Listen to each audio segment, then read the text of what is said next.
Pandharirao, eco थोडा कमी ठेवा. वैद्य एक पंढरीराव, अंतर्भाव तू जाणे, रोगाईशा द्याव्या वल्ली, जाणे झाली बाधा ते. नेदी वेचो रुकामोल, किंवा काही ठिकाणी असं आलेलं आहे, नेदी रुका वेचो मोल, पाहे बोल प्रीतीचे, रोगाईशा द्याव्या वल्ली, जाणे झाली बाधा ते. तुका म्हणे दयावंता, तुका म्हणे दयावंता, सदा चिंता दिनांची, रोगाईशा द्याव्या वल्ली, जाणे झाली बाधा ते. लोकाभिरामं रणरंगधीरं, राजीवनेत्रं रघुवंशनाथं, कारुण्यरूपं करुणाकरन्तं, श्रीरामचन्द्रं शरणं प्रपद्ये. सेवेला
पंढरीराव, अंतर्भाव तू जाणे, रोगाईशा द्याव्या वल्ली, जाणे झाली बाधा ते. प्रस्तुत प्राप्त प्रसंगी प्राप्त स्थळी सेवेसाठी निवडलेला अभंग जगतवंदनीय जगद्गुरु पूजनीय तुकोबाराय यांचा 4 चरणाचा अभंग, एक डॉक्टरचं वर्णन करणारा अभंग आहे. विठ्ठल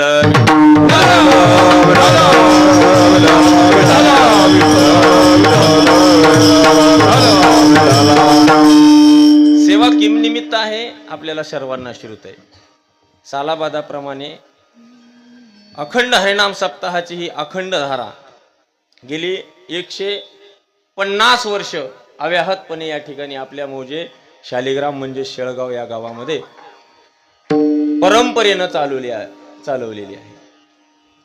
एका ठिकाणी तुकोबाराय म्हणतायत, अखंड खंडीना जीवन रामकृष्ण नारायण. जी अखंड धारा तैलवत जशी चलते, तेलाची धार कुठंच तुटलेली नसते, अशी न तुटलेली ही धार आहे. आणि 151 वर्ष तुम्ही समस्त ग्रामस्थ मंडळींनी, तुम्ही आम्ही मिळून या ठिकाणी तेवत ठेवलेलं आहे.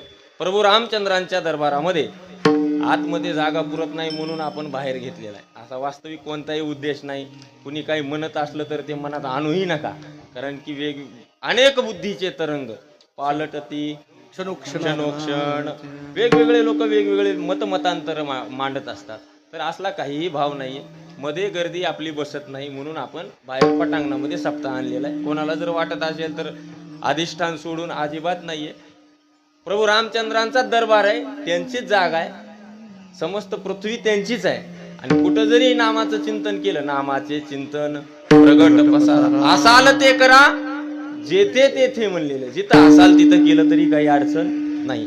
अशा पद्धतीनं ही आजच्या 4थ्या दिवसाची ना, मला या लक्षात नाही, 4थ्या दिवसाची सेवा तुम्ही समस्त ग्रामस्थ मंडळाच्या वतीनं मला या ठिकाणी प्राप्त झालेली आहे. आग्रहानं सेवा आहे आणि गावचाच कार्यक्रम आहे, त्याच्यामुळं मी जरी अंबाजोगाईला आता राहायला गेलेलो असलो तरी मी ग्रामस्थ मंडळीच्या आग्रह खातर आज या ठिकाणी उपस्थित झालेलो आहे. तुम्ही समस्त टाळकरी असतील, विनेकरी आदी करून तुम्ही सर्व ज्येष्ठ श्रेष्ठ माता भगिनी आहेत. बच्चे कंपनी बसलेली इथं बाळगोपाळ आहेत आणि तुम्ही समस्त जे आपल्या गावची परंपरा अव्याहतपणे या ठिकाणी चालू ठेवत आहात, तुमच्या सर्वांच्या चरणी साष्टांग दंडवत करतो आणि सेवेला प्रारंभ आहे. विठ्ठल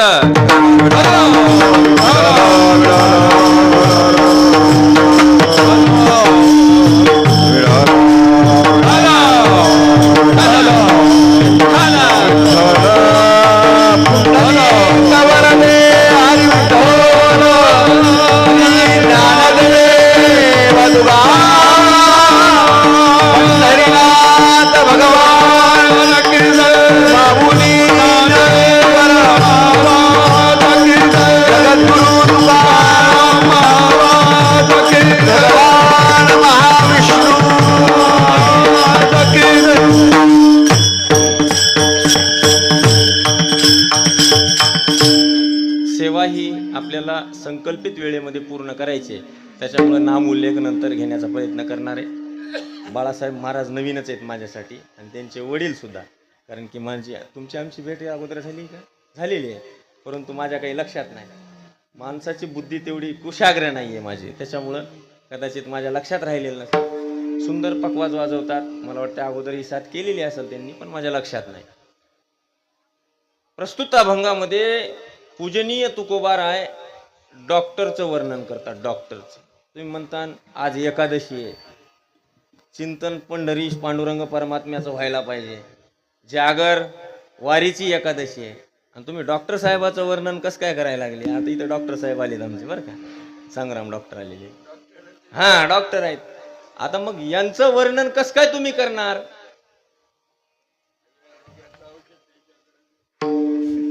तर डॉक्टरचं वर्णन करणारा अभंग मी मुद्दाम याच्यासाठी घेतलेला आहे की हा अभंग याच्यापूर्वी मी कधीच कीर्तनाला घेतला नव्हता. विठ्ठल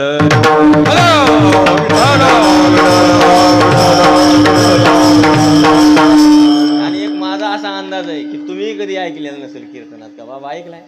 कीर्तनामध्ये तुम्ही कोणी ऐकलाय का? कीर्तन याच्यावर तुम्ही ऐकलं बाबा? नाही. प्रस्तुत अभंगाद्वारे पूजनीय तुकोबाराय डॉक्टरचं वर्णन करत असताना म्हणतात की जगामध्ये एकमेव असा डॉक्टर आहे की त्या डॉक्टर साहेबाला समोरच्या पेशंटच्या मनात काय चालतं ते कळतं. अंतर्भाव तो जाणे. आणि हे डॉक्टर साहेब समोरच्या ज्या पेशंट आहे त्याला जो काही रोग झालेला आहे तो रोग आपल्या मनानं ओळखतात आणि त्या रोगानुसार औषध देतात.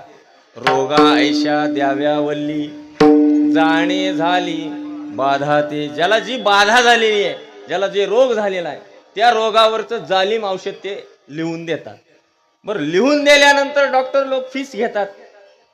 असा एखादी डॉक्टर साहेब असतील की ते फीस न घेता आपल्याला इलाज करून देत असतील, पण किती दिवस देतील? 1 दिवस, 2 दिवस, 4 दिवस, 10 दिवस, आयुष्यभर तर देऊ शकत नाही. मग त्याच्या बदल्यात ते फीस घेतात. परंतु हा डॉक्टर फीस काही घेत नाही. नेदी रुका वेचो मोल. रुका म्हणजे पैसा, 1ही रुपये फीस घेत नाही. मग फीसच्या रूपामध्ये काहीतरी घेत असेल, ज्वारी म्हणा, तांदूळ म्हणा, काही गहू हरभरे, अजिबात नाही. पाहे बोल प्रीतीचे. तुम्ही फक्त प्रीतीनं त्याचं नाव किती घेता हे ते पाहतो. पाहे बोल प्रीतीचे. आणि मग या डॉक्टरचा स्वभाव सांगतात जगद्गुरु तुकोबाराय.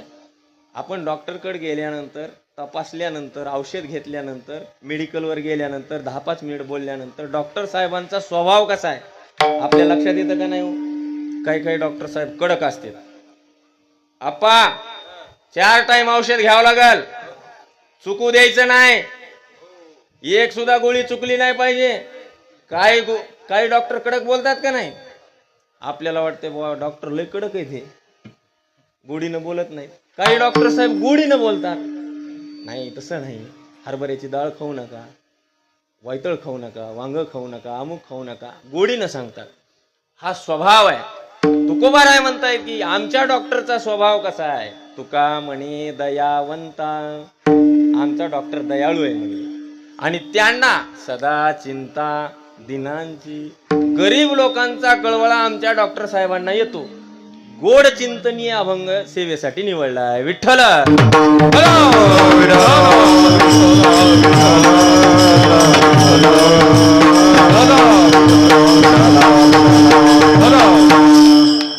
यथावकाश आपल्याला 1 तासामध्ये सेवा संपूर्ण करायची आहे. 8:30 ते 10:30 आपला नियोजित वेळ आहे. आणखी फार झाले तर आपल्या चिंतनाला वेळ लागला तर आपण एक 10-5 मिनिट आपण थोडेसे वाढते घेऊया. पहा, मृत्यू लोकामध्ये जन्माला आल्यानंतर आपल्याला कुठेही जा, आपल्याला 2 प्रकारचे रोग सापडतात. आता एक कायम लक्षात ठेवा, कीर्तन संपेपर्यंत डॉक्टर साहेबाचं वर्णन येणार आहे. कायम लक्षात ठेवा, कारण की पहिला शब्द आहे वैद्य, आणि वैद्यालाच आधुनिक भाषेमध्ये डॉक्टर म्हणतात. वैद्यालाच आधुनिक भाषेत काय म्हणतात? डॉक्टर. जुन्या काळातला शब्द आहे. 2 प्रकारचे रोग आहेत. मृत्यू लोकामध्ये जन्माला आल्यानंतर तो पशु असेल, पक्षी असेल, जीव असेल किंवा मनुष्य असेल, कुठलाही जीव घ्या, त्याला 2 प्रकारचे रोग आहेत.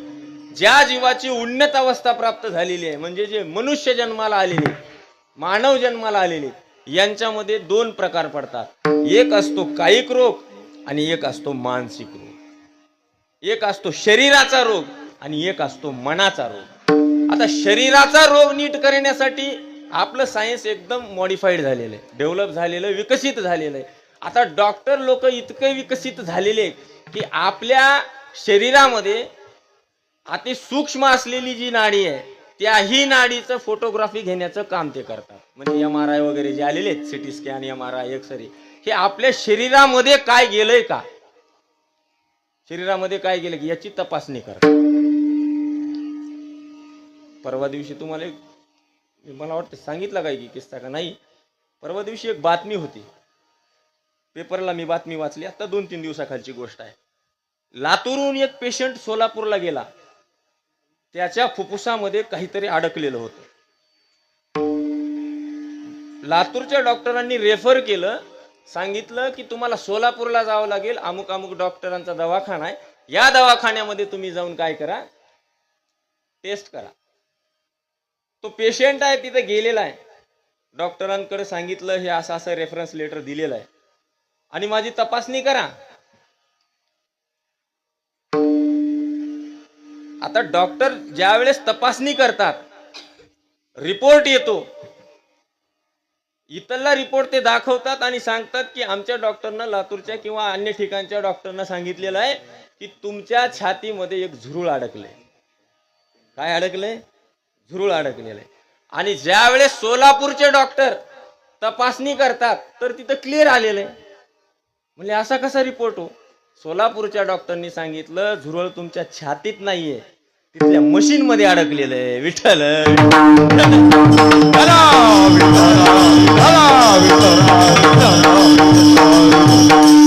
तुम्हाला हसण्यासाठी नाही सांगितलं हा जोक, खरी आहे का नाही बातमी? काल परवा एक 8 दिवस झालं, 8 दिवसाखालची बातमी आहे, जास्त जुनी पण नाहीये. हसण्यासाठी नाही सांगत, सांगतोय याच्यासाठी की आपल्याला, आपल्या शरीराला, कितीही व्यक्ती धनवान असेल, कितीही कुलवान असेल, रूपवान असेल, कितीही मोठा असेल, या शरीराला रोग आलेले आहेत. ते कशामुळे आलेले आहेत तर तुकोबाराय त्याचं वर्णन भूपाळीच्या अभंगामध्ये करतात की या जीवनामध्ये, या मृत्यू लोकामध्ये तुम्ही भोग भोगला तर तुम्हाला रोगच येणार आहे. भोगे रोग जोडोनी या दिले,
भोग कुठून येतात तर पहिल्या जन्मामधून येतात आणि याही जन्मामधून येतात. एखादा व्यक्ती निर्व्यसनी आहे, काहीही खात नाहीये, परंतु असाध्य दुर्धर रोग होऊ शकतो का नाही हो? त्याला होऊ शकतो. असे जगामध्ये कितीतरी उदाहरण आहेत की कसलंही व्यसन नाही, कुठल्याही वाईट संगतीमध्ये नाहीये, शुद्ध जीवन जगतोय, आचरणही शुद्ध आहे, वागणं शुद्ध आहे, खाणं पिणं सात्विक आहे, तरी सुद्धा दुर्धर रोग येऊ शकतो, येऊ शकत नाही. मग याचं कारण सांगताना तुकोबाराय म्हणतायत की हे जे भोग तुम्ही भोगताय हे आजचे तर नाहीत, याच्या कितीतरी जन्मांपासून आलेले भोग आहेत आणि या भोगांमुळे रोग जोडून आलेले आहेत. भोगे रोग जोडून या दिले आणि का. आणि मग या रोगांवर निदान करण्यासाठी आमचे डॉक्टर साहेब बसलेले. लक्षात आलं, आजचे जे डॉक्टर आहेत हे आपलं जीवन चांगलं करण्यासाठी बसलेले आहेत. आपण काही जण त्यांना नावं ठेवत असतो, वाईट शब्दाने बोलत असतो, हे आपण टाळलं पाहिजे, हे आपण जाणीवपूर्वक टाळलं पाहिजे. का तर एखादं वाया गेलेलं जीवन ते मनुष्यामध्ये आणून बसवण्याचं काम करतं. एखादं जीवन जर समाजातून उठत असेल तर त्याही जीवाला समाजामध्ये आणण्याचं काम डॉक्टर लोक करत असतात. म्हणून आपण त्यांच्याबद्दल वाईट शब्द बोलणं, अवहेलना करणं हे टाळलं पाहिजे. हे झालं आपल्या लौकिक जीवनातल्या डॉक्टरांच्या संबंधात. लौकिक जीवनातले हे डॉक्टर झाले. परंतु ज्या वेळेस सगळं काही शरीर चांगलं आहे, शरीरम स्वरूपम तथा वा कलत्रम यशश्चारुचित्रम धनम मेरुतुल्यम. भ्रतहरीला काय कमी होतं? भ्रतहरी राजा होते, उज्जैनचे राजा होते, राज्य होतं, सुंदर पत्नी होती, मुलं बाळ होते, धनवान होते, कुलवान होते आणि रूपवानही होते. एवढं सगळं असताना त्यांच्याही मनामध्ये एक रोग निर्माण झालेला होता. पुढे सांगेल मी तुम्हाला. असे बरेचसे लोक आपण समाजामध्ये पाहतो की त्या समाजामध्ये पाहत असताना, त्या लोकांकडे पाहत असताना आपल्याला कधी कधी हेवा वाटतो. काय ऐश्वर्य आहे, काय रूप आहे, किती विद्वत्ता आहे, सगळं काही लोकांना हेवा वाटावं, लोकांना मनामध्ये जलन निर्माण व्हावी, अशा पद्धतीचं सौंदर्य, अशा पद्धतीची संपत्ती त्यांना प्राप्त असते. तरीही अशाही लोकांना त्यांच्या मनामध्ये असे काही असाध्य रोग जळलेले असतात, अशा काही चिंता, असे काही रोग घरामध्ये करून असतात की त्यांना वाटत असतं की ही संपत्ती मला नको, हा पैसा मला नको, काहीही नको, फक्त माझ्या जीवनामध्ये समाधान नावाची वस्तू मला प्राप्त झाली पाहिजे, असं त्यांना वाटत असतं. पण मिळत नाही. का मिळत नाही त्याचंही उदाहरण या अभंगामध्ये सांगितलेलं आहे. काही लोक असे असतात, उदाहरण घ्या, एखादा व्यक्ती आहे, गडगंज श्रीमंत आहे, सगळं काही मनासारखं आहे आणि त्याला ऍडमिट करण्यासाठी ॲम्ब्युलन्स दारामध्ये आली आहे आणि ॲम्ब्युलन्स मध्ये तो आता ऍडमिट करणार, त्याला मध्ये घेऊन जाणार, तर त्याच्या दारावर भिक्षापात्र मागण्यासाठी एक माणूस आहे, ढोल वाजवायला लागलेला आहे, बाजूला पत्नी आहे, तिच्या कडेला एक मूल आहे आणि एक मूल हाताला धरून चालायला लागलेला आहे. आणि त्या व्यक्तीनं म्हणावं, अरे बाबा, हे माझे 50,000 तुला धर, परंतु माझा रोग तू घे आणि तुझं आरोग्य मला दे. असं शक्य होईल का? शक्य होणार नाही. आणि तो व्यक्ती सुद्धा म्हणेल, तुझे लाख रुपये तुझ्या जवळच राहू दे, परंतु तुझा रोग मला नको. विठ्ठल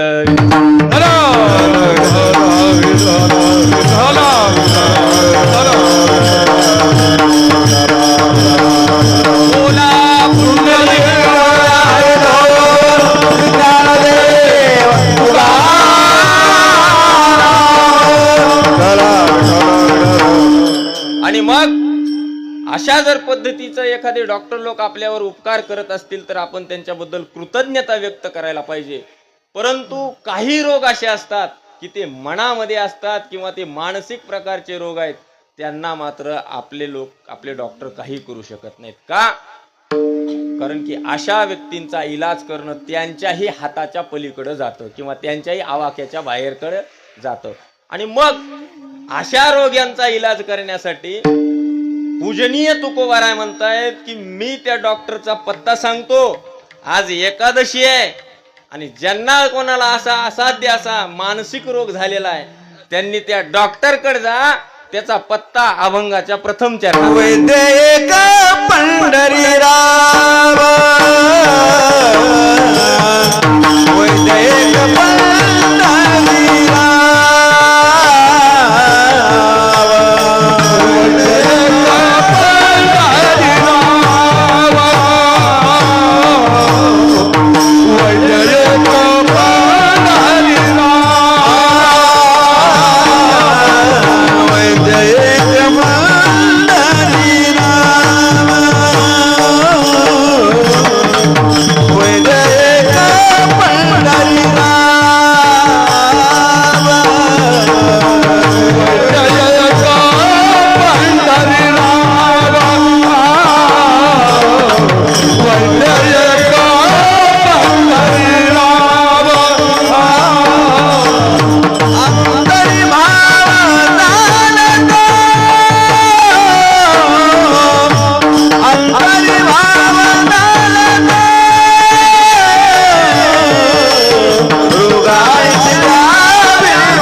वैद्य एक पंढरीराव.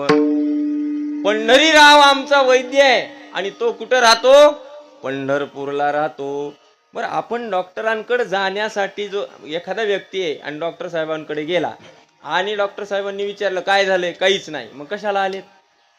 पंढरपूरला जर जायचं असेल किंवा त्या डॉक्टर साहेबांकडे जायचं असेल तर तुम्ही रोगी असणं गरजेचं आहे.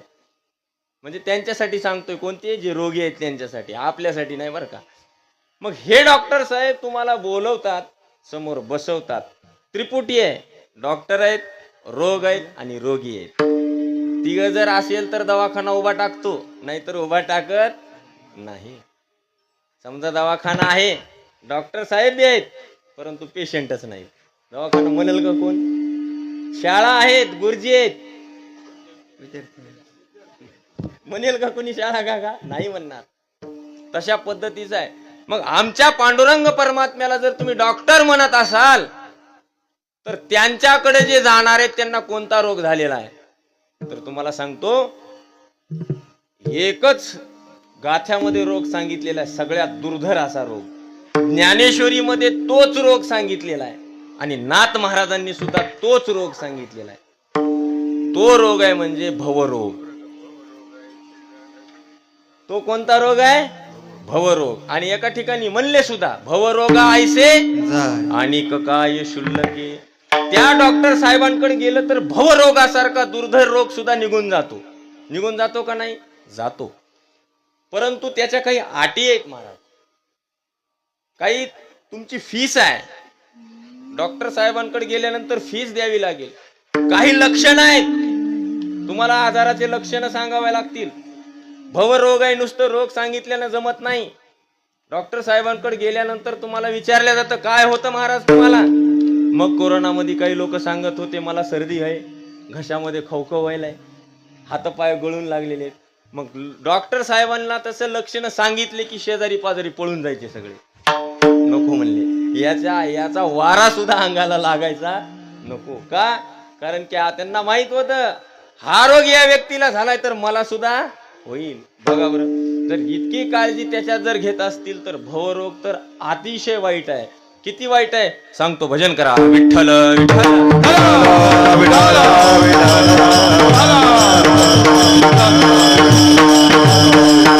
या रोगानं कोण ग्रासलंय? यच्च यावत भूतलावर पृथ्वी तलावर जेवढे मनुष्य लोक आहेत तेवढ्यांना गांजलेले. मग सुटलेत कोण? काही मोजके लोक याच्यातून सुटलेत.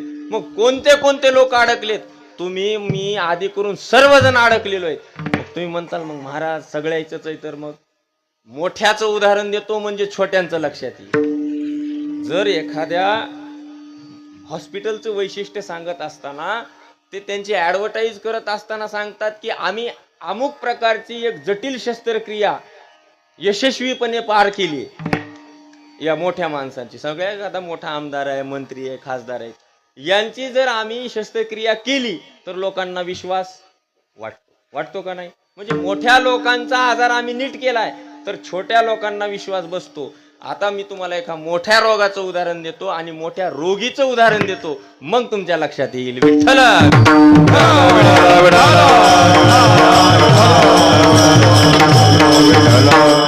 पहा, सीना नावाची नदी आहे. नगर जिल्ह्याच्या पूर्वेला 4 कोस अंतरावर एक छोटस टुमदार गाव होतं. या गावामध्ये मुधोपंत नावाचे यजुर्वेदी ब्राह्मण राहत होते, अत्यंत विद्वान. आणि या विद्वान ब्राह्मणाच्या पोटी एक अत्यंत कुलवान, शीलवान आणि अत्यंत विद्वान असा पुत्र जन्माला आला. या मुलाचं वय जसं जसं वाढू लागलं, मुलाचं नामकरण करण्यात आलं. गावामध्ये वेधशाळा होती. वेधशाळेमध्ये हा मुलगा जाऊ लागला. 12 वर्षानंतर या मुलानं 16 विद्या 64 कला 4ही वेद मुखोद्गत केले. इथं आम्हाला एक अभंग पाठ करण्यासाठी मला 4 दिवस लागतात. मला तर लागतात बरं का, मला बाकीचं कोणाला सांगायचं नाही. एक अभंग जर पाठ करायचा असला पक्का तर 4 दिवस लागतात. 12व्या वर्षी या मुलानं 4ही वेद पाठ केले, 64 कला हस्तगत केल्या, 14 विद्या प्राप्त केल्या. वेगवेगळ्या विद्यांची नावं आलेली. या मुलाला विचारण्यात आलं, बाबा आता तुझं जे शिक्षण होतं, तुझ्या शिक्षणाची जी काही मर्यादा होती आता गावात संपलेली आहे. आता गावामध्ये असा गुरुजी राहिलेला नाही की तुला शिकवू शकेल. मग माझ्या शिक्षणाची काय सोय? आई वडिलांना विचारणा केली. त्यावेळेस त्यांना सांगण्यात आलं की आता महाराष्ट्रामध्ये असं शिक्षण, याच्या पुढचं शिक्षण देणारा कुणी नाही. काका, पहिल्या काळामध्ये आपल्यात जर आगावपणा केलं ह्या पोरांनी तर तुला सगरोळीला टाकील म्हणायचे, आहे का नाही? प्रसिद्ध होती का नाही सगरोळी? आता कोणी नाव ऐकलंय का सगरोळीचं? नाही. प्रसिद्ध शाळा होती सगरोळी. त्या काळामध्ये त्या मुधोपंतांना सांगण्यात आलं की तुमच्या मुलाला आता काशीला ठेवावं लागेल बुवा. काशीला काय हरकत नाही म्हणले. त्या काळामध्ये 750 वर्षापूर्वी काशीला एखादा विद्यार्थी पाठवणं म्हणजे आई वडिलांना आपला काळजाचा तुकडा काढून पाठवण्यासारखा आहे. तरी सुद्धा मदभाग्यानं प्राप्त झालेला मुलगा होता, त्याला पाठवण्यात आलं काशीला. काशीला गेल्यानंतर तिथं विचारणा करण्यात आली, काय शिकलात? मुलानं स्पष्ट उत्तर दिलं, 14 विद्या शिकलोय, 64 कला आहेत आणि 4ही वेद मुखोद्गत आहेत. फक्त आता मला योग शिकायचा राहिलेला आहे. काय शिकायचं राहिलाय? योग शिकायचा राहिलाय. आणि मग काशीमध्ये योग शिकवणारा फक्त एकच महात्मा जिवंत होता आणि तो महात्मा समाधी लावून गुहेमध्ये जाऊन बसलेला होता. ती गुहा गेली कित्येक वर्ष बंद होती, आतमध्ये प्रवेश नव्हता. आतमध्ये कोल्हे, कुत्रे, वाघ, सिंह जायचे, वापस यायचे. कितीतरी जाळ्या, जळमट, वेड्या बाबळी आतमध्ये साचलेल्या होत्या. काशीतील लोकांनी सांगितलं, मुला इथपर्यंत आलास खरं, काशीमधलं शिक्षण आम्ही तुझ्या एवढं शिकलंय.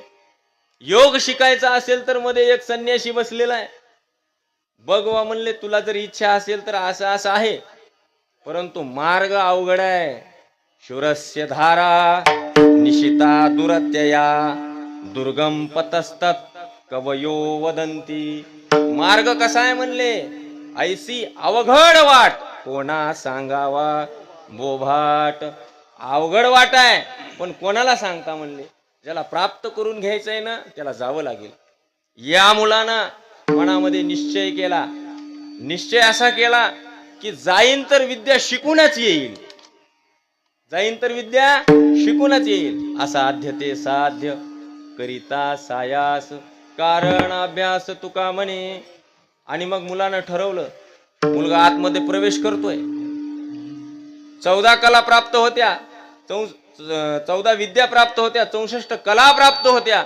आतमध्ये गेल्याबरोबर वाघ आला, एका मिनिटामध्ये वाघाला शांत केलं त्यानं. सिंह आला, सिंहालाही शांत केलं. किती अभ्यास झालेला असेल हो त्याचा. आतमध्ये गेल्यानंतर एक साधू समाधी लावून बसलेला होता. साधूची समाधी त्यानं उत्थान केली आणि दंडवत घातलेला आहे आणि सांगितलं, महाराज मी तुमच्या दर्शनासाठी आलेलो आहे, कृपा करून मला दर्शन द्या. आणि साधून डोळे उघडल्याबरोबर कृपा कटाक्ष न्याहाळिले आणि संपूर्ण निरीक्षण केलेलं आहे. आणि साधू संन्याशाच्या लक्षात आलं की हा कोणीतरी अद्वितीय व्यक्ती आहे, ज्या अर्थी एवढे अडथळे पार करून माझ्यापर्यंत आलाय, निश्चित याला ज्ञानाची गरज आहे. आणि मग संन्याशानं त्याच्यावर आशीर्वाद दिले आणि सांगितलं, बस मुला. आणि 8 दिवस त्याला वेगवेगळे योग, हठयोग, प्राणायाम, धारणा सगळं काही शिकवलं आणि तो योगानं संपन्न असा महात्मा तयार झाला. आणि ज्या दिवशी काशीतील लोक वाट पाहत होते की हा मुलगा आज ना उद्या बाहेर येईल, नाही येईल, आणि एके दिवशी चमत्कार घडला. तो मुलगा त्या संन्याशांना घेऊन बाहेर आला. विठ्ठल विठ्ठल.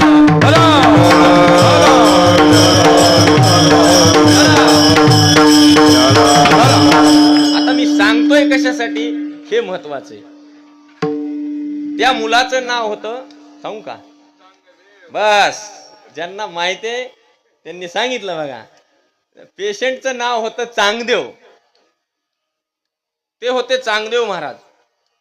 आणि या चांगदेवांनी 64 कला, 14 विद्या आणि योग जो मिळवायचा होता तोही प्राप्त केलेला आहे. आता मला सांगा काय कमी आहे हो? काहीही कमी नाही, सर्व काही प्राप्त झालेलं होतं. चांगदेव महाराज आज योग संपन्न झालेले होते आणि त्यांना योगी चांगदेव म्हणायला लागले लोक. काय म्हणायला लागले? योगी चांगदेव. आणि मग चांगदेव महाराजांना विद्या प्राप्त झाल्या. कोणाला मूलबाळ व्हायला गेलं की हा पुत्रवती भाऊ म्हणलं की मूलबाळ व्हायचं. एखाद्या गाईला जर वासरू होत नसेल, गाय दूध देत नसेल, महाराजांकडे आणली, महाराजांनी फक्त हात फिरवला की त्या गाईला काय व्हायचं. आता आजच्या काळामध्ये हे आपल्याला सांगणं शक्य आहे का? नाही. विज्ञान युगामध्ये जर आपण हे सांगितलं तर हे शक्य नाहीये. परंतु चांगदेव महाराजांचं जे वर्णन आलेलं आहे, हरिभक्तीपरायण वैकुंठवासी निवृत्ती महाराज वक्तींनी जे पुस्तक लिहिलेलं आहे, ग्रंथ लिहिलेला आहे, त्या ग्रंथाचं तुम्ही वाचन करा. मग तुमच्या लक्षात येईल चांगदेव महाराज कोण होते. आणि मग चांगदेव महाराजांनी परत वापस यायला सुरुवात केली पैठणच्या दिशेनं. आणि मग चांगदेव महाराजांची कीर्ती एवढी वाढायला लागली की एक चांगदेव महाराज गेलेले होते, परंतु वापस येताना 1400 शिष्य सोबत घेऊन आले. किती शिष्य? 1400. मजल दर मजल करत करत करत करत चांगदेव महाराज अहमदनगरच्या पुणतांबे नावाच्या गावामध्ये येऊन वास्तव्यास राहिले. त्या ठिकाणी 2 नद्यांचा संगम आहे आणि संगमावर एक छोटस टुमदार सोमेश्वराचं मंदिर आहे. आणि त्या मंदिरामध्ये त्यांचं मन रमायला लागलं आणि चांगदेव महाराज तिथं राहायला लागले. आपला मुद्दा आता इथून सुरू होतो. मुद्दा असा आहे की सगळं काही प्राप्त होतं, परंतु चांगदेव महाराजांना सगळं मिळाल्यानंतर मनामध्ये एक रोग निर्माण झाला होता. रोग निर्माण झाला की माझ्यासारखा कुणी नाहीये, माझ्यासारखा कुणी नाहीये. आणि हे त्या चांगदेव महाराजांचं सांगायला बरं का, तुम्हाला वाटेल आमचंच सांगायला लागलेत. माझ्यासारखा कुणी नाहीये, माझ्याकडे पूर्वी काहीच नव्हतं, आज 15 एकर जमीन एकट्यानं कमवली आहे. माझ्याकडे काही नव्हतं, आज 2 4 व्हीलर आहेत. हाय भवरोग, याला म्हणतात भवरोग. आणि हा भवरोग चांगदेव महाराजांना इतका जळला की पण पांडुरंग परमात्म्याला दया आली. अरे अरे अरे, माझ्या एवढा जवळचा व्यक्ती आहे, माझ्या जवळचा एवढ्या जवळचा माणूस आहे, याला रोग व्हावा. तुम्ही लक्षात घ्या, जर आपल्या डॉक्टर साहेबांच्या जवळचा जर माणूस असेल आणि तो जर वाईट वागत असेल किंवा त्यांना जर जाणीव झाली की ह्या व्यक्तीला आता असाध्य रोग झालेला आहे, याला वेळीच सावध करणं गरजेचं आहे. आणि सावध लोक डॉक्टर साहेब करतात सुद्धा. बरेच पेशंट मी पाहिलेले डॉक्टर लोक तळमळीने सांगतात, अहो नाही हो, आता तुमचं वय राहिलेलं नाही, तुम्ही आता संध्याकाळी घेऊ नका म्हणलं तरी लोक साहेब थोडं तर घेतलं तर मग तुम्ही आता जाताल म्हणले. एवढं तळमळीनं सांगून सुद्धा लोक ऐकतात का? नाहीत ऐकत. पांडुरंग परमात्म्याला दया आली. अरे अरे अरे, माझा एवढा हुशार विद्वान माझा भक्त आहे आणि त्याला हा रोग व्हावा? नाही नाही नाही म्हणले, काहीतरी करावं लागेल. काय करावं लागेल? आणि मग अंतर्भाव तो जाणी मनामधलं ओळखलंय. चांगदेव महाराजांच्या मनात काय चालू आहे पांडुरंग परमात्म्यानं ओळखलं. देव कुठं आहेत? पंढरीला आहेत. पण सगळ्या जगतातल्या तुमच्या माझ्या मनामध्ये काय चालू आहे न सांगता तुम्हाला, न सांगता तुम्हाला,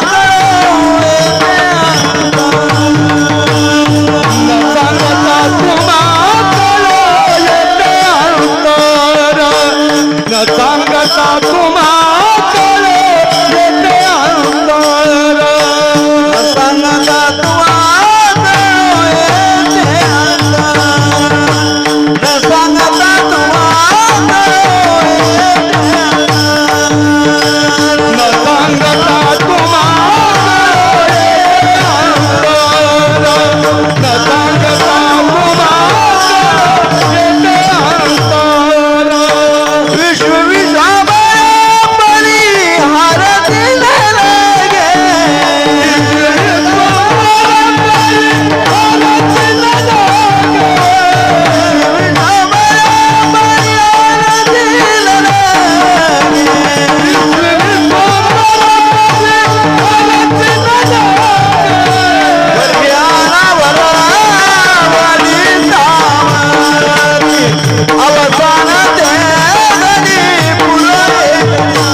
काकड्यातल्या न सांगता तुम्हा कळो येते अंतर. आणि तोच भाव तुकोबारायांनी या अभंगामध्ये घेतलेला आहे. वैद्य एक पंढरीराव अंतर्भाव तो जाणे. चांगदेव महाराजांच्या मनामध्ये काय रोग झालाय पांडुरंग परमात्म्यानं ओळखलेलं आहे. आणि खरे डॉक्टर ते आहेत की त्यांच्या लक्षात आलंय माझा पेशंट आता वाया चाललाय, त्याला वेळीच सावध केलं पाहिजे, पथ्य सांगितलं पाहिजे, काहीतरी विलाज केला पाहिजे. आणि मग पांडुरंग परमात्म्याला दया आली. अरे अरे अरे काय झालं हे, काय होता असं तू, अरे अरे वाईट झालं. आणि मग चांगदेव महाराज पुणतांब्याला राहून इतके काही त्या ठिकाणी असाध्य असणाऱ्या गोष्टी करून दाखवू लागले की लोकांचं कसं आहे माहितीये का, चमत्कार दाखवला की गर्दी जमा होते. चमत्कार काहीतरी गेला तुम्ही फक्त म्हणा, असं होणार नाही, तुम्ही फक्त म्हणा. आता गुरुजी उद्यापासून काही म्हणले की खरं व्हायचंय, त्यांनी काही म्हणलं की अंगुर द्याला, काहीतरी दिला, धूप दिली, दीप दिला, काही त्यांचं खरं होतंय म्हणलं की लोकांना विश्वास वाटतोय. आणि मग चांगदेव महाराजांच्या बाबतीत तेच व्हायला लागलं. सांसारिक गोष्टी मागण्यासाठी लोक जाऊ लागले, तोबा गर्दी होऊ लागली. आणि मग असं करत करत करत एक घटना घडली पैठणला.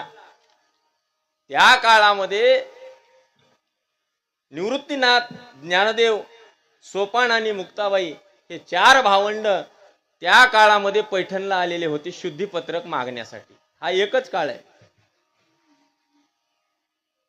शुद्धीपत्रक मागण्यासाठी आल्यानंतर आपल्या सर्वांना श्रुत आहे की ज्ञानोबारायांनी त्या ठिकाणी वेड्याच्या मुखातून श्रुती वधवून घेतल्या. धावत्या वेगात सांगतो.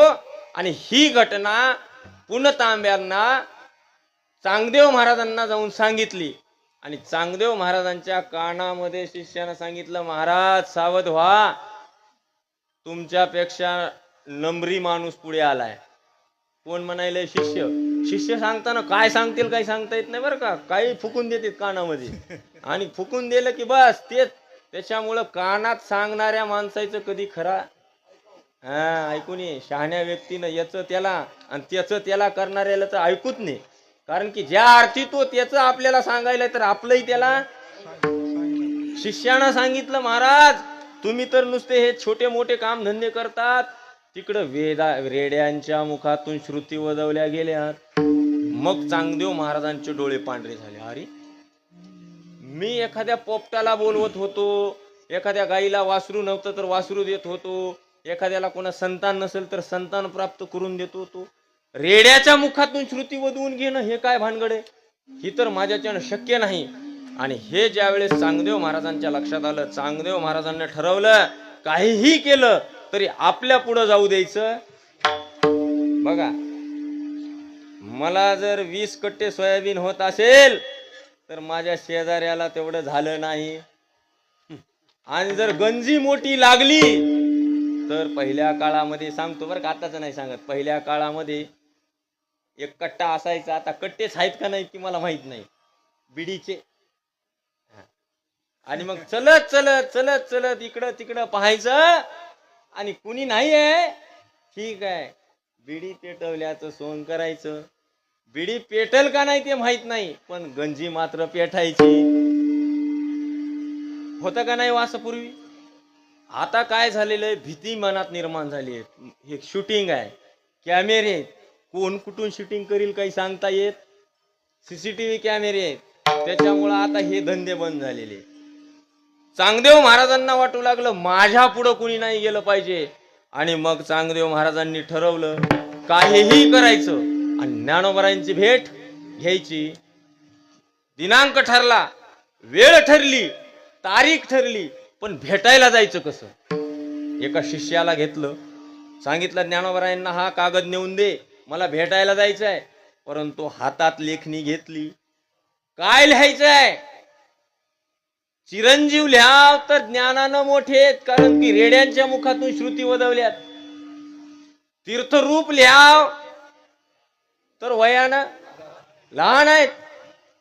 लिहायचं काय? मायना लक्षात येईना, कोरपत्र पाठवून दिलं. आणि कोरपत्र घेऊन ज्या वेळेस शिष्य समोर येतोय, ज्ञानोबारायांच्या लक्षात आलं माझा पेशंट जास्तच बिघडलेला आहे.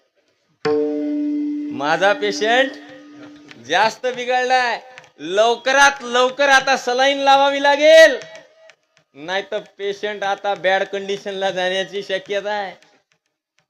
आणि मग तुम्ही म्हणताल की पांडुरंग परमात्मा हा वैद्य आहे, आणि मग ज्ञानोबा राय चांगदेव महाराजांकडे कस काय जातात? तर पांडुरंग परमात्मा हे दुसरे कोणीही नाहीत. कोण आहेत? ते ज्ञानोबा रायच आहेत. ज्ञानोबा राय कसे आहेत? लोपले ज्ञान जगी हित ज्ञानी कोणी, लोपले ज्ञान जगी हित ज्ञानी अवतार पांडुरंग नाव ठेवे ज्ञानी. अवतार पांडुरंग नाव ठेवे ज्ञानी. आलकी ज्ञान राजा दैवत देता, देवती साधू संत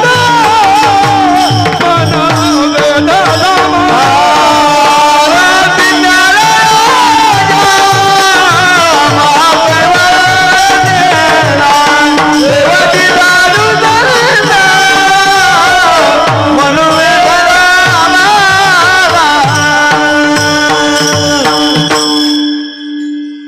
ज्ञानोबराय जरी ज्ञानदेव नावानं आलेले असतील तर अवतार पांडुरंग, पांडुरंग परमात्म्याचेच अवतार आहेत. फक्त ड्रेस कोड वेगळा आहे, व्यक्ती तेच आहे, तत्व तेच आहे, ईश तत्वच आहे, परंतु मनुष्य रूपानं, संत रूपानं, महात्म्याच्या सज्जनांच्या रूपानं पृथ्वी तलावर आलेले आहेत. परमात्मा पांडुरंगाचा आहे. आणि मग देवाला लक्षात आलं की आता चांगदेवांना पंढरीला नाही बोलवायचं, चांगदेवांना आळंदीला बोलवायचं. आणि मग तेच पांडुरंग परमात्मा ज्ञानोबा यांच्या रूपानं ज्यावेळेस प्रगट होतात, आणि मग चांगदेवांना बोलवण्यात आलं. चांगदेव महाराज आपली सामर्थ्यता, आपलं प्रभुत्व दाखवण्यासाठी वाघावर बसलेले, वाघावर बसलेत, हातामध्ये चाबूक केलेला आहे सर्पाचा, आणि त्यांना दाखवायचं होतं की माझी सत्ता ही चेतनांवर, पशुपक्ष्यांवर, आदी करून सर्व जीवांवर माझी सत्ता आहे. परंतु त्याचा छेद, त्या रोगाचं औषध ज्ञानोबारायांनी दाखवलं. आणि ज्ञानोबाराय एका भिंतीवर, म्हणजे जडावर ही सुद्धा ब्रह्मतत्वाचीच सत्ता आहे हे दाखवण्यासाठी ज्ञानोबाराय भिंतीवर बसले. चालविली जडावे चालविले जडावे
ज्ञानोबरायांच्या लक्षात आलेलं आहे की या चांगदेवाला आता इलाज करणं गरजेचं आहे.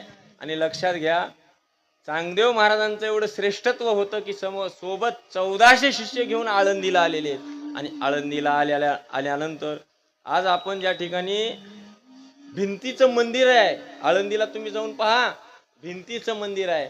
आणि त्या भिंतीच्या मंदिराच्या ठिकाणी चांगदेव महाराज, ज्ञानोबराय आदी करून मुक्ताबाई, संत सोपानदेव, निवृत्तीनाथ या सर्व भावंडांची भेट झाली. आणि आले लोटांगणी चांगदेव महाराजांच्या लक्षात आलं, ज्या अर्थी मी फक्त जीवांवर सत्ता गाजवीत होतो, परंतु एक पाऊल पुढे जाऊन जड आणि चेतनांवर सुद्धा ज्यांची सत्ता चालते, निर्जीवावरही सत्ता चालते, असा कोणीतरी व्यक्ती माझ्या समोर आहे आणि निश्चित हा माझा रोग घालवू शकतो, हे चांगदेव महाराजांना त्यावेळेस कळालं. त्यावेळेस तुकोबाराय म्हणतायत, अंतर्भाव तो जाणे. आणि मग अंतर्भाव जाणला, कुणी जाणला? ज्ञानोबारायांनी अंतर्भाव जाणला. आणि मग तुकोबाराय म्हणतायत, डॉक्टरांकडे जर गेलो, त्यांना निदानही कळालं, तर डॉक्टर साहेबांना कळल्यानंतर ते आपल्याला रिकाम्या हाताने जाऊ देत नाहीत, आपल्याला चिठ्ठीवर औषध गोळ्या लिहून देतात, ह्या तुम्हाला घ्याव्या लागतील. आणि अशा मोकळ्या सोकळ्या देत नाहीत कुठल्याही. जो रोग झालाय त्याच रोगावरच्या गोळ्या औषध लिहून देतात. ही गोष्ट द्वितीय चरणात सांगतो. रोगायसी द्यावे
संदर्भाने औषध दिल्या जातं.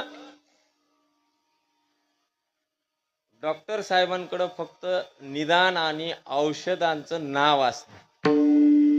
त्यांच्याकडे औषध नसतात. औषध असतात कोणत्या दुकानावर? मेडिकलच्या दुकानात. त्यांनी फक्त निदान करून सांगायचं असतं की हा रोग तुम्हाला झालेला आहे, याच्यावर हे औषध घ्यावं लागेल आणि हे औषध अमुक अमुक दुकानामध्ये मिळेल. आता मग पांडुरंग परमात्मा हा वैद्य आहे आणि मग त्यांना कळतं रोग कोणता झालाय, भवरोग झालाय, याचं औषध हे आहे. ब्रह्मरस घेई काळ,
औषध तुम्हाला मिळेल. आणि मग संतांनी सांगितलं हे औषध तुम्हाला घ्यावे लागेल. ब्रह्मरस घेई काढा. काढा घेतला का नाही हो कोरोनामध्ये? काढा कशाचा काढा पेला लोकांनी, येडे व्हायची वेळ आली काढा पिऊन. नाही ते काढा पेले लोकांनी का? फक्त मला रोग झाला नाही पाहिजे. आणि रोग जर झाला असेल तर हा काढा प्यावा लागेल बुवा. संत म्हणतात ब्रह्मरस घेई काढा. मग काढा घेतल्यावर गुण जेने पिढा वारेल. तुम्हाला ही जी पिढा झाली आहे, भवरोगाचं जे रोग लागलेला आहे, हा रोग तुम्हाला हाच काढा घ्यावा लागेल. नाही तर कोणते कशाचे पानं तोडा, ह्याचे पानं तोडा, त्याच्या मुळ्या तोडा, कुटा आणि रस करून प्या. यानं शरीराचा रोग जाईल, डोक्यातला रोग नाही जाणार. डोक्यातला रोग जर जायचा असेल तर पथ्य नाम विठोबाचे. आणि मग अनेक वाचे नसेवी. या वाचेनं जर काही सेवन करायचं असेल तर दुसरं तिसरं काही म्हणू नका, फक्त विठ्ठल विठ्ठल म्हणा. अनेक नाम कोणतं घ्यायचं नाही. आणि ऐका, दुसरं जर नाव घेतलेलं असेल तर तुकोबाराय म्हणतायत तर माझी मज झाली अनावर वाचा छंद या नामाचा घेतला. माझी जर जीभ कोणतं नाव घेत असेल तर फक्त विठ्ठल विठ्ठल नाव घेते. आणि हे नाव घेतल्यामुळं मला आता कोणताही रोग लागणार नाही. आणि तुम्हीही हेच नाव घ्या जेने पिढा वारेल. तर अशा पद्धतीनं पूजनीय तुकोबाराय सांगतायत की आमचा पांडुरंग परमात्मा डॉक्टर साहेब आहेत, वैद्य आहेत. यांनी भल्या भल्यांचे रोग ओळखलेले आहेत. आणि भल्या भल्या रोगांना, भल्या भल्या रोगी लोकांना औषध सुद्धा लिहून दिलेलं. आता औषधानंतर बघा, डॉक्टर साहेबांनी निदान केलं, डॉक्टर साहेबांनी लिहूनही दिलंय हे औषध अमुक अमुक घ्या. आता एवढ्यावर प्रक्रिया थांबत नाही, याच्या पुढे जाऊन प्रक्रिया आहे. तत्पूर्वी एकदा आपण संप्रदायपूर्वक भजन करू आणि राहिलेल्या 2 चरणांचा विचार आपण नंतर करू. तो विठोबा जय जय विठोबा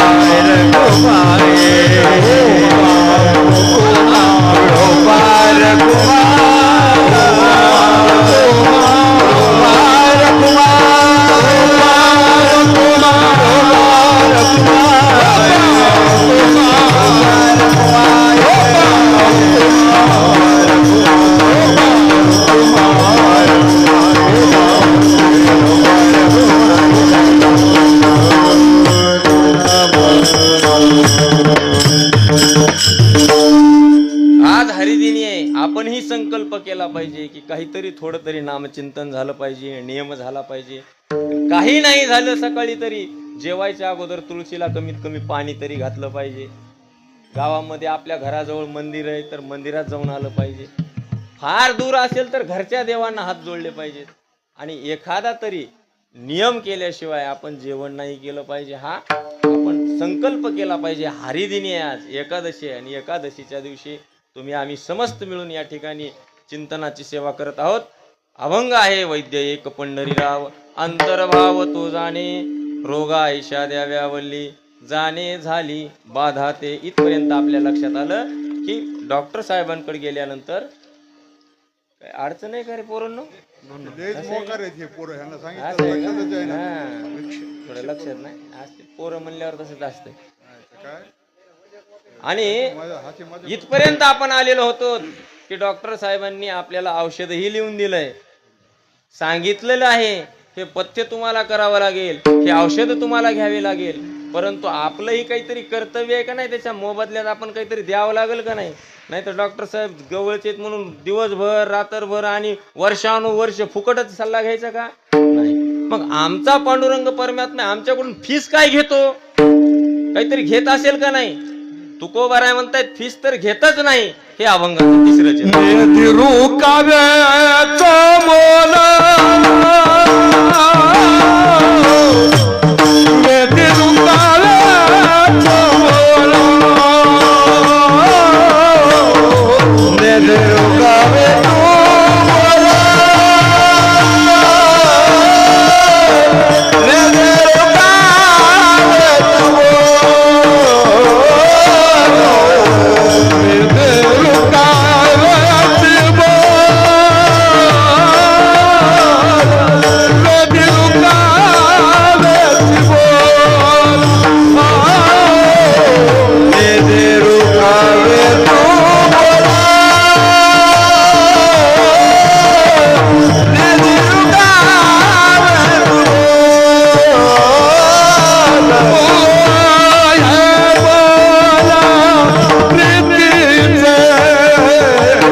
मोबदला द्यायचा आहे ना, तर मग परमात्मा म्हणतोय की फक्त आणि फक्त माझं नाव आवडीने घ्या, मला फीस देऊ नका. बऱ्याच वेळेस असं होत असतं की आपण एखाद्यावर उपकार केल्यानंतर त्याला वाटतं की काहीतरी मोबदल्यात दिलं पाहिजे, परंतु जर प्रीती असेल, प्रेम असेल, तर त्या ठिकाणी सांगण्यात येतं किंवा तुम्ही आम्हाला काही मोबदला देऊ नका. पांडुरंग परमात्मा म्हणतो मी जरी तुम्हाला नीट केलेलं असेल, रोगातून मुक्त केलेलं असेल, तरी मला काही नको. नेदी रुकावेचो मोल पाहे बोल प्रीतीचे. तुम्ही आवडीनं किती नाव घेता याला महत्व आहे. आवडीने भावे हरी नाम घे, आवडीने भावे हरी नाम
तिथं आपल्याला जायचंच होतं.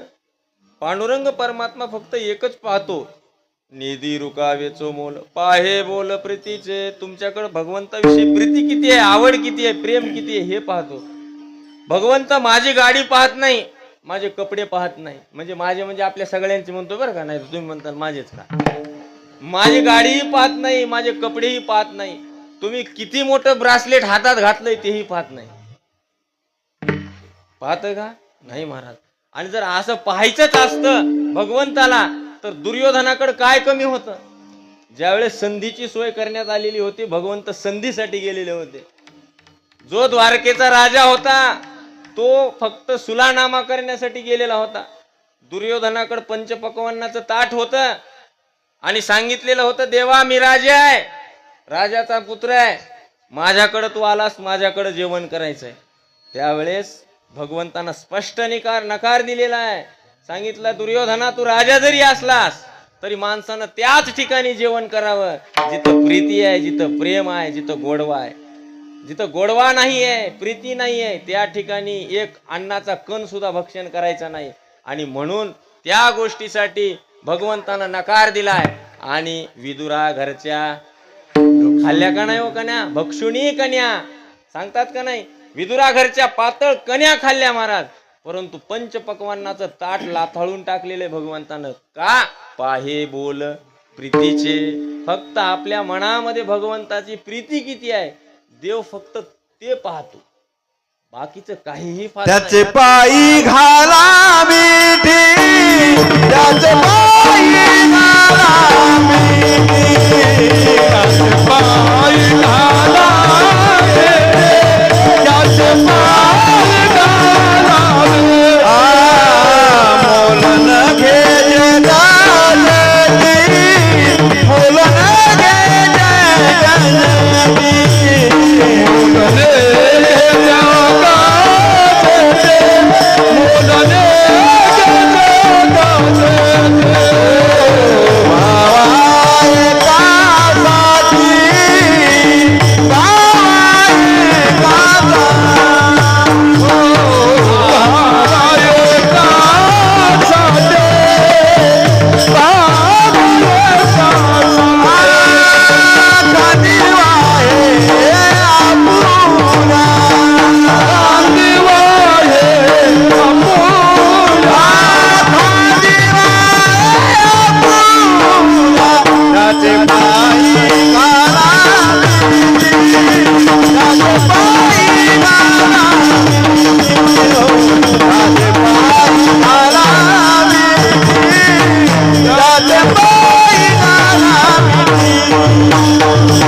शेती नेदी रुका वेचो मोल, याच्यावर तो गोड प्रमाण दिलंय.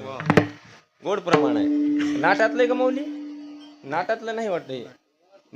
मोल घेत नाही म्हणजे पैसा भगवंत घेत नाही. काय घेतो? फक्त प्रीतीचे बोल घेतो महाराज. फक्त आणि फक्त प्रीतीचे बोल घेतो आणि त्याच्या बदल्यात आपले असाध्य असे दुर्धर असे रोग घालवून टाकतो. रोगच घालवतो अशातली बाब नाहीये. भगवंत आपल्या घरी काम करायला तयार होतो. लक्षात घ्या, नाटाच्या अभंगामध्ये तुकोबाराय, पूजनीय तुकोबाराय म्हणतायत, सारथी झाला अर्जुनाचा, दास सेवकाचा होय साचा अंकित, राखे दारवंटा बळीचा. सारथी अर्जुनाचा, दास सेवकाचा होय साचा, बस साचा अंकित होतो म्हणजे खऱ्या अर्थानं देव आपला सुद्धा गुलाम व्हायला तयार आहे. बघा, एवढं छोटे पण घ्यायला देव तयार आहे. पण कधीही नाही जोपर्यंत पाहे बोल प्रीतीचे. आपल्या अंतःकरणातला भाव काय जाणतो. भजंती ये यथा देवान देवान अपै तथैवतान. भागवताच्या दुसऱ्या स्कंदामध्ये सांगताना भगवंतानं स्पष्ट सांगितलंय.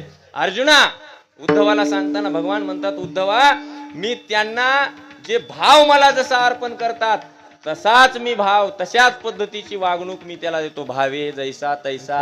हरी एक आहे का नाही हो भगवंताचं?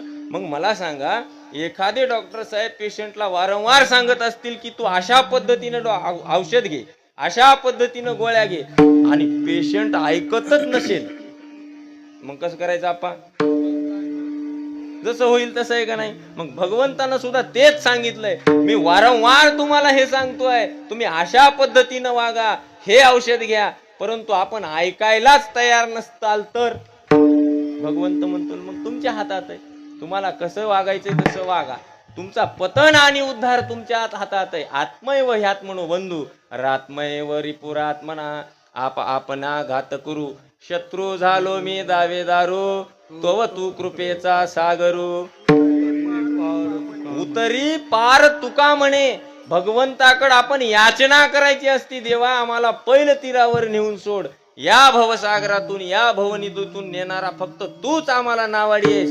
पण आपण जर त्याच्या म्हणण्यासारखं ऐकत नसोल तर मग मात्र आपलं वाटोळं झाल्याशिवाय. जया चित्ती जैसा भाव, दया जवळ तैसा देव, दया जवळ तैसा देव, दया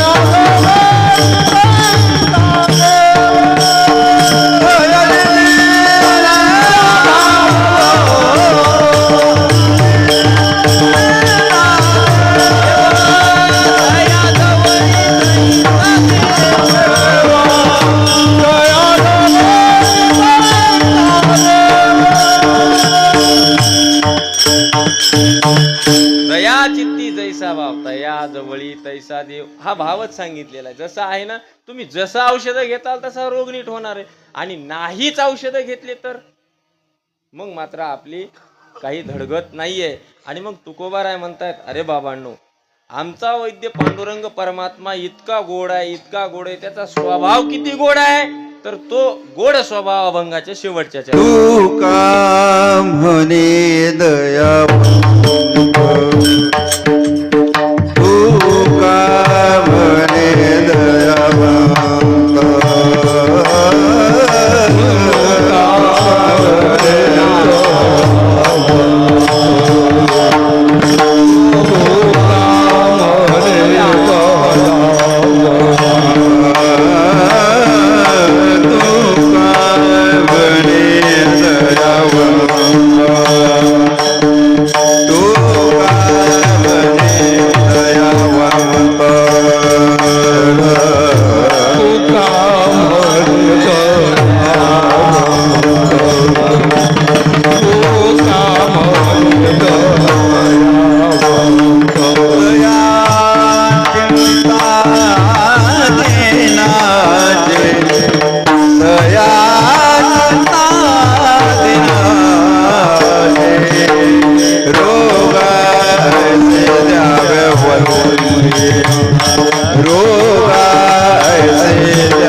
जाने सारी वादा जाने सारी वादा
पूजनीय तुकोबाराय म्हणतायत, तुका म्हणे दयावंता. भगवंत दयावंत आहे. आमचा जो वैद्य आहे, आमच्या वैद्याचा स्वभाव दयाळू आहे. देव किती दयाळू आहे हो, इतका दयाळू आहे की सदा चिंता दिनांची. दिन या शब्दाचा अर्थ होतो गरीब, परंतु या ठिकाणी गरीब हा शब्द घेतलेला नाहीये. तुकोबरायांच्या गाथ्यामध्ये असे अनेक शब्द समान अर्थाचे आहेत, परंतु प्रत्येक ठिकाणी अर्थ वेगळा घेतलेला आहे. गरीबाची चिंता आमच्या पांडुरंग परमात्म्याला आहे असा भाव नाहीये. या ठिकाणी दुबळा असा भाव आहे. दुबळ्या लोकांची चिंता पांडुरंग परमात्म्याला आहे. एखादा व्यक्ती गरीब आहे, परंतु तो दुसऱ्यांना त्रास देतो, देवाला त्याची दया येईल का? येईल का? तुम्ही सांगा. नाही. आहे गरीब, परंतु चलत चलत खोडी करतो, येईल का? नाही. परंतु दुबळा आहे, ज्या अर्थी भगवंत दया करतो त्या अर्थी तो फक्त दुबळ्यांवर करतो. दिन या शब्दाचा अर्थ दुबळा घेतलेला आहे. आणि मग तो दुबळा पैशाना असेल, दुबळा शरीराना असेल, दुबळा मनाना असेल, अशा सर्व दुबळ्यांची पांडुरंग परमात्म्याला दया येते.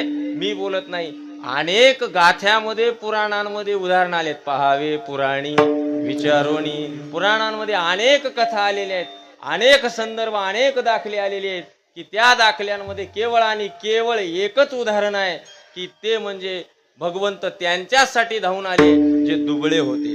आले का नाही हो? ज्या वेळेस द्रौपदीवर वेळ आली त्यावेळेस द्रौपदी राणी नव्हती, त्यावेळेस ती दुबळी होती, म्हणून भगवंत आले. ज्या वेळेस मगरानं पाय धरलेला होता हत्तीचा, त्यावेळेस जरी हत्ती त्या जंगलामध्ये राजा होता, परंतु नकरानं ज्या वेळेस पाय धरलेला होता त्यावेळेस तो दुबळा होता. आणि म्हणून त्यावेळेस दुबळ्याची मदत करण्यासाठी भगवंत धावून आले का नाही हो? आपण भागवतामध्ये अनेक उदाहरणं कथा आपण ऐकलेले. गजेंद्र मोक्षामध्ये आले का नाही? मग तिथं तो हत्ती गरीब नव्हता, तो दुबळा होता.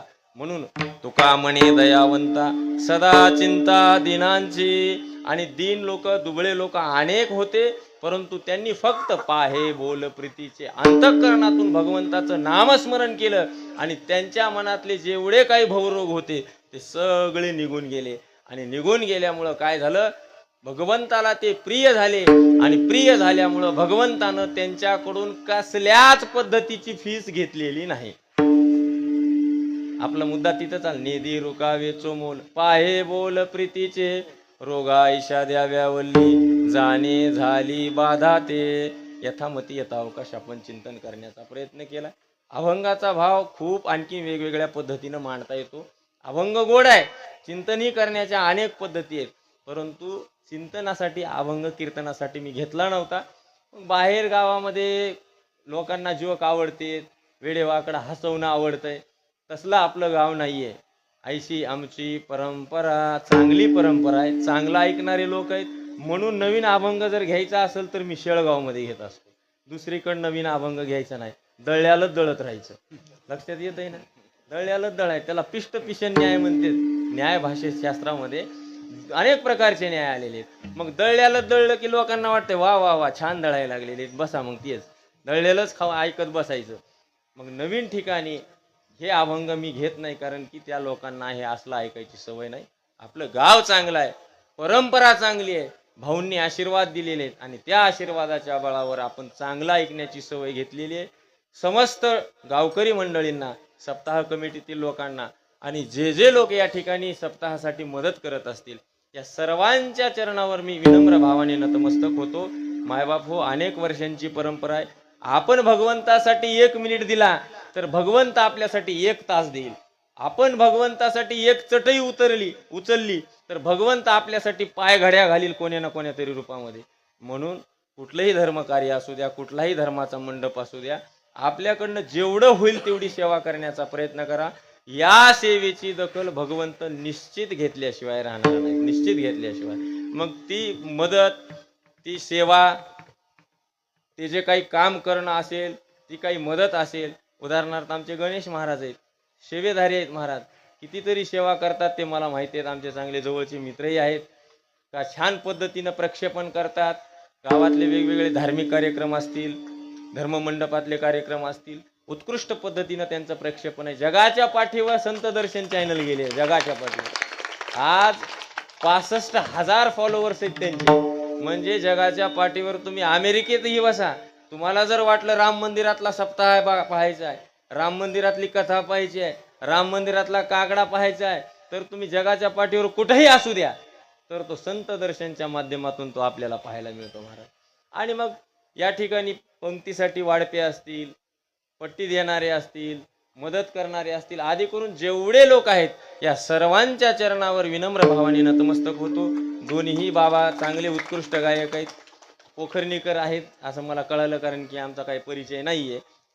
या महाराजांचा, बाळासाहेब महाराजांचा थोडाफार परिचय आहे, परंतु आता कीर्तन झाल्यानंतर त्यांना विशेषत्वानं बोलतो, कारण की मी जरा थोडं विसरून गेलेलो आहे. आणि मग यांनाही या ठिकाणी धन्यवाद देतो. आणि झालेली सेवा समस्त तुम्ही श्रोतवर्ग, मातृवर्ग, पितृवर्ग या सर्वांच्या चरणावर नतमस्तक होतो आणि सेवा समाप्त करतो. ज्ञानेश्वर